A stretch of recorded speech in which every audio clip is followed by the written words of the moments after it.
케일은 양배추의 원동으로 양배추 재배 방법을 참고하여 재배해 주시면 됩니다. 케일의 품종은 이용 목적에 따라 녹즙용 품종과 쌈채용 품종으로 나누어집니다. 녹즙용 품종은 줄기가 굵고 잎이 넓으며 쌈채용 품종은 줄기가 가늘고 잎이 부드러운 것이 특징입니다.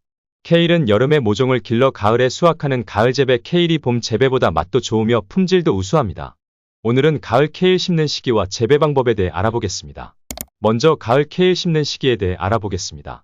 케일 재배 작형은 봄 재배와 가을 재배가 있습니다. 하지만 케일은 영하 15도에서 영하 10도의 저온에서도 동사하지 않는 내한성이 강한 작물이기 때문에 소규모 노지 재배의 경우 지피나 비닐 등의 피복을 통해서 월동을 거쳐 다음 해 3에서 4월에도 수확이 가능합니다.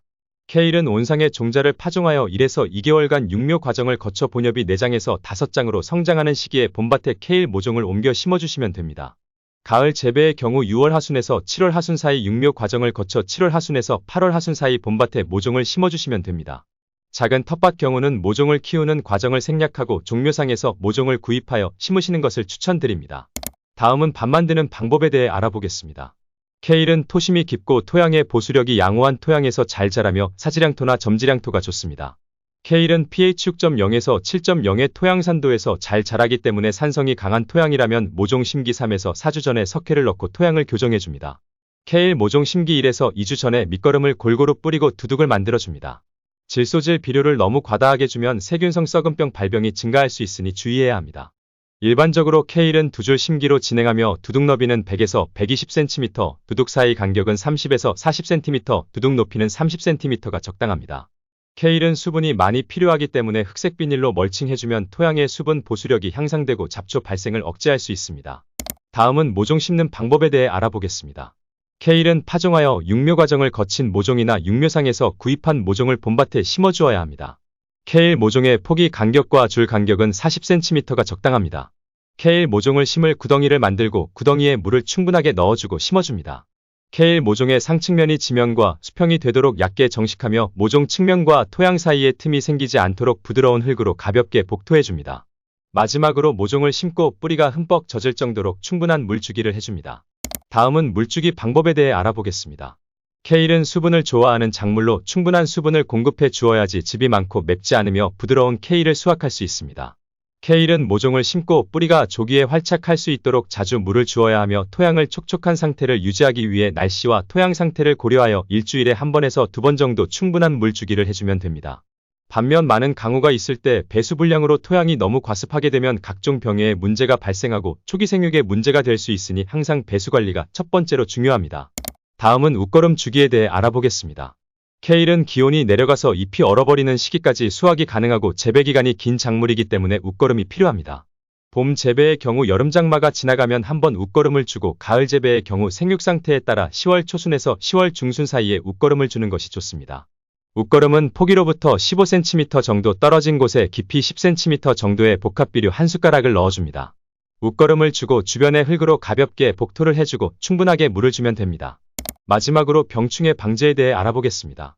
케일은 양배추 병충해 방제와 비슷합니다. 가을 재배의 경우 봄 재배에 비해 병해충 피해가 다소 적기 때문에 기르기가 수월합니다. 케일 주요 병해로 무사마귀병과 부패병 등 주요 병해에 대해 알아보겠습니다. 무사마귀병은 병원균이 활물기생하며 혹 조직 내에 휴면포자를 형성하고 피해를 받은 조직이 파괴되면 한 개의 편모를 갖는 유주자가 발생하여 뿌리털을 통해 식물체내로 침입합니다. 방제 방법으로는 내병성 품종을 선택하며 호간날을 살포합니다. 부패병은 봄 재배와 월동 재배에서 주로 발생합니다. 방제 방법으로는 추운 해에는 피복 작업을 해줍니다. 뿌리 썩은 병은 여름철과 가을철 재배 시 발생이 심하며 어린 줄기에 회백색 병반이 형성되면서 뿌리 쪽으로 퍼지면서 시듬 현상이 발생합니다. 방제 방법으로는 배수에 신경을 쓰고 발병된 포기는 바로 제거합니다. 무름병은 고온다습한 환경과 장마 이후에 많이 발생하며 질소과다와 배수불량으로 발생합니다. 방제 방법으로는 동수화제 500배액이나 마이신유를 비가 온 후에 살포하고 발병된 포기는 바로 제거합니다. 균핵병은 상추나 콩 등의 후작에서 발생하기 쉬우며 흐린 날이 지속되거나 비가 온 이후에 발생하기 쉽습니다. 방제 방법으로는 결국의 시기에 로브랄이나 스미렉스 등을 살포합니다. 검은 썩은병은 비가 많이 온 이후에 발생이 심하고 어린 묘에서 발생하며 떡잎부터 흑변하며 고사합니다. 방제 방법으로는 비가 지속적으로 온 이후에 동수화제, 보르드액을 살포합니다.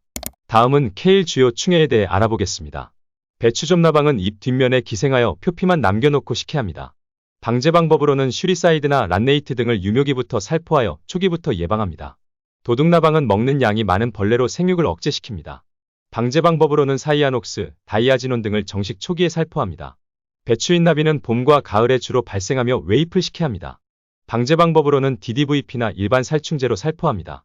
양배추가루 진딧물은 잎의 뒷면에서 즙액을 흡즙하여 생육을 나쁘게 하고 각종 바이러스병의 원인이 됩니다. 방제 방법으로는 델타린 유제 1000배액이나 아시트 수화제 1000배액을 수확 2주 전에 살포합니다. 오늘은 가을 케일 심는 시기 및 재배 방법에 대해 알아보았습니다. 구독과 좋아요는 텃밭 연구에 큰 도움이 됩니다. 영상 봐주셔서 감사합니다.